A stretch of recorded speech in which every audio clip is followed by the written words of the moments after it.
परीक्षित जी अपने राज्य को संभाल रहे थे। एक दिन परीक्षित जी ने अपने राष्ट्रीय खजाने में देखा कि एक सुंदर सा मुकुट है स्वर्ण का। उस स्वर्ण मुकुट को माथे पर लगाया और उस स्वर्ण मुकुट को माथे पर लगा करके वन में चले गए शिकार खेलने के लिए। और जैसे ही उस सुंदर मुकुट को अपने माथे पर सजाया शिकार खेलने के लिए गए महाराज, तो उनके मस्तक पर कलयुग का वास हो गया। क्योंकि स्वर्ण में काय का वास है, अभी बताया था, कलयुग का। अब आप कहें पंडित जी महाराज परीक्षित जी के जो पूर्वज थे पांडव, वो पापी थे क्या?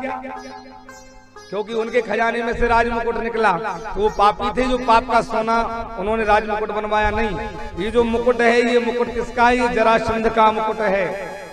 जरासंध का मुकुट, जरासंध को मारने के बाद में पांडवों ने जो मुकुट था वो ले आए थे और जरासंध के मुकुट को रख दिया था।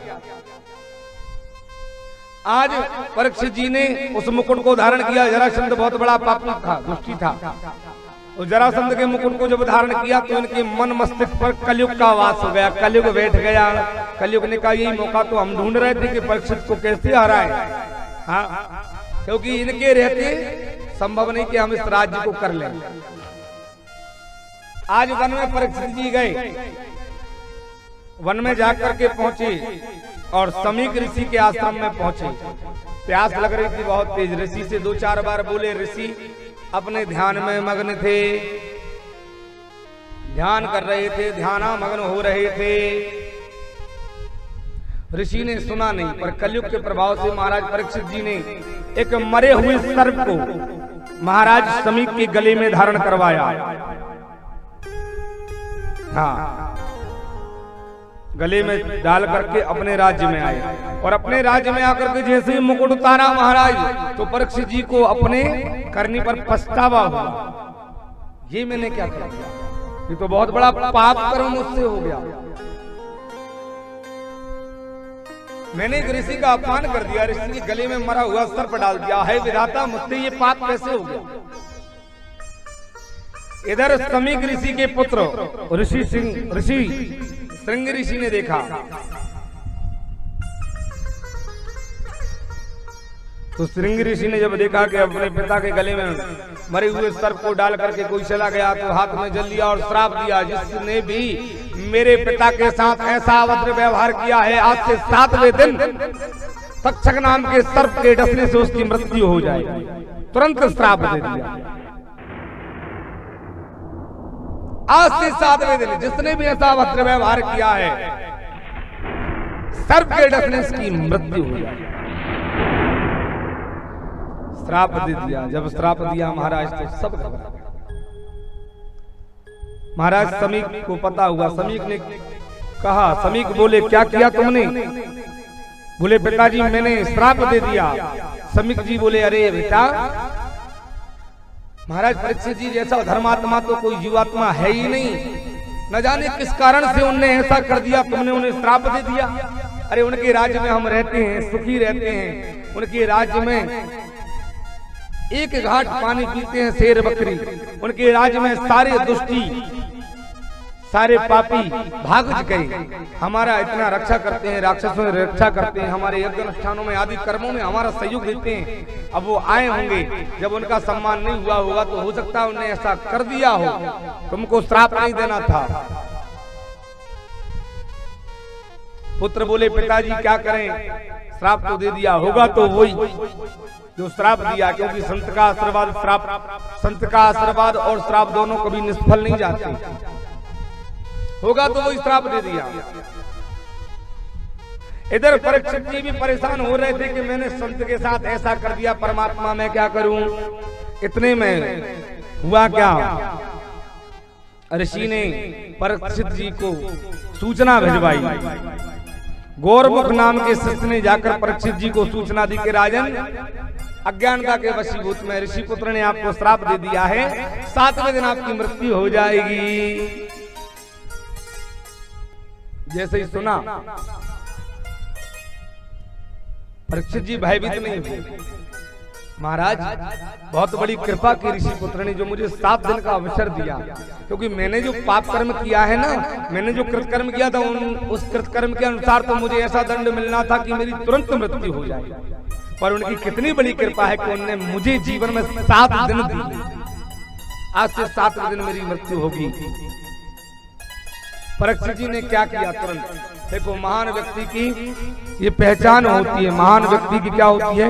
ये पहचान होती है, जो भगवान की कृपा के पात्र होते हैं ना। हाँ, मान लो हमें अगर कोई दे दे तो, मान लो हम कोई भविष्यवाणी हो जाए कि मुझे या आपको आज से 7वें दिन या 10वें दिन मरना है, आप लोग क्या करोगे बताओ? क्या करोगे? भजिए खाओगे। अच्छा भला है ना। यजमान जी अगर ऐसा हो तो हम लोग क्या करेंगे? घूमने जाएंगे महाराज, कि जो जो नहीं देखा वो और देख लें। 7 दिन तो मिलेंगे, अच्छा अच्छा खाएंगे, जितना पैसा कमा के रखा ना जमा पूंजी इसको सब लुटा देंगे। दिन में 4 बार कपड़े बदलेंगे, 3000 का परफ्यूम लगाएंगे, बलेनो गाड़ी फुल कराएंगे और 2 4 5 लीटर पेट्रोल साथ रखेंगे, है ना। इतना घूमेंगे, घर लौट के नहीं आएंगे। 7 दिन तो मरना ही है। इसलिए इस कलयुग में सुख सुविधाएं सब ले लो, कोई छूटे ना। चाहते तो परीक्षित जी भी ये कर सकते थे, पर परीक्षित जी ने नहीं किया। परीक्षित जी ने तुरंत अपने पुत्र को राज तिलक दिया और तुरंत अपने घर का त्याग कर दिया। मन विचार किया, मुझे जीवन में 7 दिन मिले हैं, इन 7 दिन में मुझे परमात्मा की प्राप्ति कैसे हो वो मुझे सोचना है, कि मुझे ईश्वर की प्राप्ति कैसे हो। घर से एक कमंडल भी नहीं लिया, तुरंत निकल गए। सोचने वाली बात, त्याग कर दिया। हम लोग तो तीर्थ यात्रा पर भी जाते हैं ना महाराज, तो इतना कुछ लेके जाते हैं जितना घर यूज नहीं करते, है ना। वृंदावन जाते हैं, माताएं बहनें जाती हैं तो 7 दिन पहले से तैयारी हो जाती है शुरू। घर में पकोड़े बना लो, तो भजिए बना लो, तो गुंजिए बना लो, तो नमकीन बना लो, तो सेव बना लो, तो चूड़ा बना लो। वहां क्या पता मिले कि नहीं खाने को। 2 4 जोड़ी नए कपड़े खरीद लो, क्यों? वृंदावन जा रहे हैं।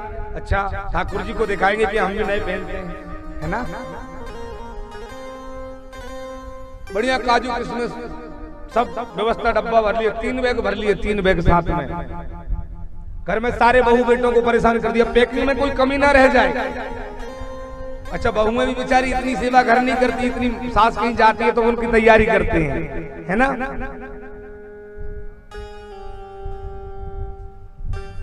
फिर कैसा त्याग, कैसा वैराग्य। हम परमात्मा के पास जाते हैं वैराग्य ढूंढने, हम भगवान के पास जाते हैं प्रभु भक्ति लेने। एक बात बताऊं आपको, कथा तो आपने जीवन में बहुत सुनी है, सुनते चले जाएंगे। गोविंद की कृपा है। कथा तो उस समय ऐसी है कि एक शहर में 7 8 कथा एक साथ चल रही है ना। कोई सा भी चैनल खोलो आपको कथा सुनने को प्राप्त होगी। गोविंद की कृपा है, जन जन तक घर बैठी कथा पहुंच रही है। कथा सुनने का देख क्या, कभी भगवान के दर्शन करने जाओ ना कहीं भी, थोड़ा सा त्याग मन में रखा, थोड़ा सा। गोविंद के पास जाकर के कभी, सबसे बड़ी बात, कभी उससे मांगा मत करो, क्योंकि भगवान से मांगा नहीं जाता। मांगा किससे जाता है? जिसको पता ना हो, और मेरे ठाकुर को सब पता है। फिर थोड़ा सा विश्वास भी रखा करो, क्योंकि हमने देखा है अक्सर घर से व्यक्ति 10 किलोमीटर भी नहीं जाता, 10 किलोमीटर भी नहीं जाता ब्रज यात्रा पर या कोई भी यात्रा पर, घर फोन लगा देगा तुरंत। हाँ, हम रास्ते में पहुंचे, पर बच्चों का ध्यान रखना, है ना। वो छोटे छोटे नाती नती ना, देखो बबलू को परेशान नहीं करना, उसको भोजन कराना अच्छे से 3 टाइम, कोई मारना नहीं उसको। मैं 4 दिन में आ जाऊंगी, दादी कहती है बच्चे के लिए, दादा कहते हैं मैं 4 दिन में लौट के जाऊंगा, बेटा चिंता मत करना। कुछ लोगों को तो मैंने ऐसा भी बोलते सुना है, वो करें क्या, जाते नहीं। वो तो हमारे वो समधी साहब ने जबरदस्ती हमें तैयार करवा दिया कि नहीं आप भी चलो, हम वृंदावन जा रहे हैं। तो हमारी तो इच्छा नहीं थी, घर में बहुत काम पड़ा था, इच्छा नहीं थी, तो फिर प्रभु द्वार गए। क्यों? मेरे गोविंद ने तुमको निमंत्रण नहीं दिया कि तुम आओ, काम छोड़ के जाओ, तो पूर्ण निष्ठा से जाओ, पूर्ण विश्वास से जाओ, श्रद्धा से जाओ।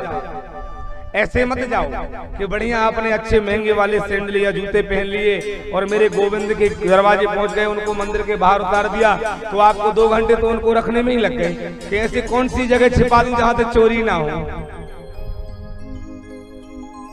और अगर रख भी दिए मान लो ऐसी जगह कि जहां से दिखते रहे तो हम अंदर तक नहीं जाते, दूर से ही देख लिया भगवान को, हाँ दिख गए। धर्म पत्नी बोल भी दे के चलो अंदर, इतनी दूर आए हो तो तुम हुआ हम यही देखते हैं, सबके जूते चप्पल देखते हैं। तो आप जूते चप्पल देखने वृंदावन तक चले गए, घर देख लेते। कई भक्तों को देखा है भगवान की मूर्ति सामने देखेंगे, प्रार्थना करेंगे, पीछे जूते रखें, उनको भी देखते रहते, कोई ले ना जाए। अब पंडित जी प्रार्थना करवाते तो देखते त्वमेव माता, पर जूते देखेंगे च पिता त्वमेव, होता है ना। इसमें गोविंद की प्राप्ति नहीं, इसमें दर्शन नहीं। प्रभु कृपा तो जब होगी जब आपके हृदय के अंदर से लेके बाहर तक मेरा गोविंद दिखाई दे जाए। बोल बाके बिहारी लाल की। क्योंकि भगवान कहते हैं कि मुझे तो वो व्यक्ति प्रिय है, कौन? मुझे दिखावे वाला नहीं।